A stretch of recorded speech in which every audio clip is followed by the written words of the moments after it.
جی دوستو، میں ہوں عبدالباسط اور آپ دیکھ رہے ہیں کلائڈوسکوپ۔ گزشتہ روز یعنی 26 نومبر 2021 نیو دہلی میں جو بھارت کا وزارت خارجہ ہے، انہوں نے ہمارے ڈپٹی ایکٹنگ ہائی کمشنر ناظم الامور کو دفتر خارجہ طلب کیا اور ایک ڈیمارش پیش کیا۔ ڈیمارش جو تھا وہ ممبئی اٹیک ٹرائل پہ تھا کہ پاکستان نے ابھی تک اس ٹرائل کو کنکلوڈ نہیں کیا اور پاکستان مختلف ڈیلینگ ٹیکٹکس استعمال کر رہا ہے۔ اس ضمن میں چونکہ میں خود بھی اس معاملے میں کسی نہ کسی طور انوالو رہا ہوں، تو 2-3 باتیں عرض کرنا چاہتا ہوں۔ یہ جو اٹیک ہوا تھا ممبئی میں، یہ 26 نومبر 2008 کو ہوا تھا، آپ سب کو یاد ہے، اور اس سے پہلے ہم جانتے ہیں کہ 18 فروری 2007 کو سمجھوتا ایکسپریس بلاسٹ بھی ہوا تھا، جس میں 42 پاکستانی شہید ہوئے تھے۔ ممبئی اٹیک میں جو ہے تقریباً 166 لوگ ہلاک ہوئے، جس میں غیر ملکی بھی تھے، 4 یا 6 کے قریب امریکی بھی اس میں ہلاک ہوئے تھے۔ اس کے بعد سے لے کر اب تک تقریباً 13 سال کا عرصہ گزر گیا ہے، اور پاکستان نے کچھ لوگوں کو گرفتار بھی کیا اور ان کے خلاف عدالت میں کیس بھی چل رہا ہے۔ اور یہ بھی ہم سب جانتے ہیں کہ ماضی میں اگر آپ بھارت کا رویہ دیکھیں تو بھارت کی طرف سے ہمیں کوئی صحیح معنوں میں تعاون نہیں مل پایا کہ اس ٹرائل کو ہم کنکلوڈ کر سکیں، یا جو بھی اس وقت ایکیوزڈ ہیں، جن پہ الزام لگے ہیں، ان کو وہ الزامات بھی ہم ثابت کر سکیں، کیونکہ آپ جانتے ہیں کہ جو کرائم ہوا کمٹ وہ ممبئی میں ہوا، انڈیا میں ہوا، اور ٹرائل پاکستان میں چل رہا ہے، تو مشکلات تو یقینی طور پہ ہیں۔ اب بھارت نے جتنی بھی آپ سمجھ لیجئے کہ جو قانونی اعتبار سے ضروری چیزیں تھیں ان پہ انکار کرتا رہا۔ مثال کے طور پر بھارت نے کبھی الاؤ نہیں کیا کہ جو گواہان ہیں ان کو پاکستان آنے کی اجازت دے اور یہاں پہ ان کو عدالت میں پیش کرے، اور خاص طور پہ وہ لوگ جو کہ سارے آپریشن میں بھی انوالو تھے، ان کو کراس ایگزامن نہیں کرنے دیا، اور پھر اس کے نتیجے میں ایک ارینجمنٹ یہ ہوئی کہ پاکستان ایک جوڈیشل کمیشن بنایا، اور وہ تقریباً 2011 میں کہیں جا سکا یا 2012 میں بھارت، تو اتنا عرصہ گزرنے کے بعد یہ ساری کارروائی ہو سکی۔ اور پھر یہ بھی دیکھیے کیا عجیب صورتحال ہے کہ جو واحد سروائیور تھا، 10 اگر دہشت گرد تھے بقول بھارت کے، تو اس میں صرف ایک ہی شخص بچا تھا جس کا نام تھا اجمل قصاب،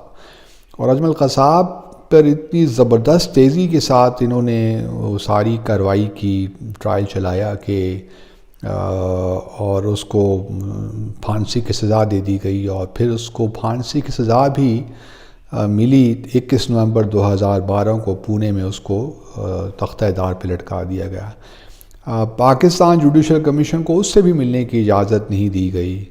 تو اب اس وقت بھی اگر آپ دیکھیے تو ہماری جو عدالت ہے وہ انتظار کر رہی ہے کہ 27 مزید گواہان جو ہیں انہوں نے اپنی ڈیپوزیشنز پیش کرنی ہے، لیکن بھارت بضد ہے کہ انہوں نے آنے نہیں دینا، اور وہ یہی انسسٹ کر رہا ہے کہ جوڈیشل کمیشن آئے پاکستان سے اور ان کے بیانات جو ہیں وہ ریکارڈ کرے۔ چلیں بیانات بھی ریکارڈ کر لیں گے، لیکن وہ بھارت جو شرائط عائد کرتا ہے کہ مثال کے طور پر آپ نے کراس ایگزامن نہیں کرنا، کاؤنٹر کویسچنز نہیں پوچھنے، تو پھر ان اسٹیٹمنٹس کی کوئی اہمیت نہیں رہتی، اور پھر جو ہے آبویسلی بڑے لوپ ہولز ہو جاتے ہیں۔ تو بھارت، میں تو جہاں تک سمجھ پایا ہوں کہ بھارت کی یہ اسٹریٹجی ہے کہ وہ اس معاملے میں مزید دیر کرتا رہے، اور یہی لگتا ہے کہ بھارت چاہتا یہی ہے کہ ممبئی جو ٹرائل ہے وہ اپنے منطقی انجام تک نہ پہنچے۔ یہ بھی ہم سب جانتے ہیں کہ جو بھارت نے نیریٹو پیش کیا ہے اس میں بہت سے جھول ہیں، اگر آپ ایلیس ڈیوڈسن کے جو ایک جرمن انویسٹیگیٹو جرنلسٹ ہیں، ان کے اگر آپ اکاؤنٹ پڑھیں دا بیٹریل آف انڈیا، انہوں نے ممبئی اٹیک کے بارے میں لکھی ہے، تو اس میں بھی انہوں نے یہی کہا ہے کہ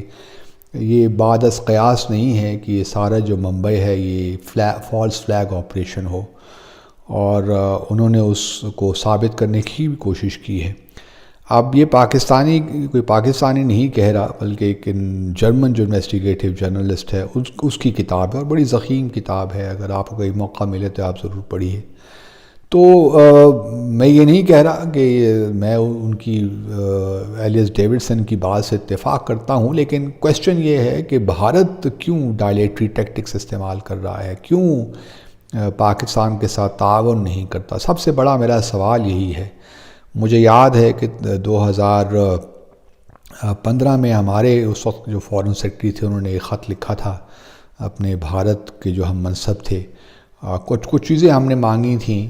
کہ ہمیں یہ چیزیں آپ پرووائڈ کریں، لیکن آپ یقین جانیے کہ پورے ایک سال کے بعد ستمبر 2015 میں وہ خط لکھا گیا تھا پاکستان کی جانب سے، اور جواب جو ہمیں موصول ہوا وہ ستمبر 2016 میں کہیں جا کر ہوا۔ تو اس سے آپ یہ اندازہ لگا سکتے ہیں کہ بھارت کتنا سنجیدہ ہے اس ٹرائل کو کمپلیٹ کرنے کے لیے۔ بھارت کو بہرحال ایک ٹاکنگ پوائنٹ ملا ہوا ہے، وہ پاکستان کو تنقید کا نشانہ بناتا رہتا ہے، اور چونکہ اس میں امریکی بھی جاں بحق ہوئے تو ایک اچھا ٹاکنگ پوائنٹ ہے بھارت کے لیے کہ جی پاکستان دلچسپی نہیں رکھتا اس کو کنکلوڈ کرنے میں۔ تو بہت سے اس میں پرابلمز ہیں، اور اب چونکہ